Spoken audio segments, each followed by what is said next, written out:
కానీ ఆ తర్వాత మళ్లీ రాజకీయాల వైపే వచ్చేశారు. బ్యాలెన్స్ ఉన్న ఉస్తాద్ వర్క్ పూర్తి చేశాక కంప్లీట్గా ఫోకస్ అంతా పాలిటిక్స్ పైకి షిఫ్ట్ చేశారు పవర్ స్టార్. ఇప్పుడైతే ఆయన పొలిటికల్ షెడ్యూల్ మామూలుగా లేదు.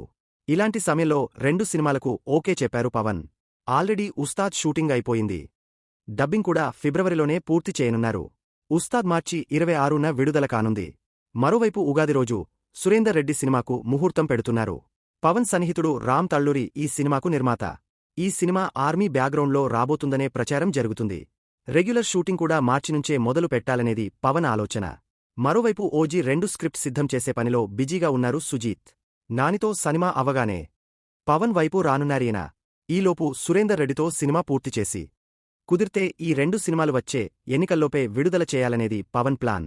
కేవలం హీరోగానే కాకుండా నిర్మాతగానూ బిజీ అవ్వాలని చూస్తున్నారు పవన్. పీపుల్ మీడియా ఫ్యాక్టరీతో కలిసి జాయింట్ ప్రొడక్షన్ స్టార్ట్ చేస్తున్నారీయన.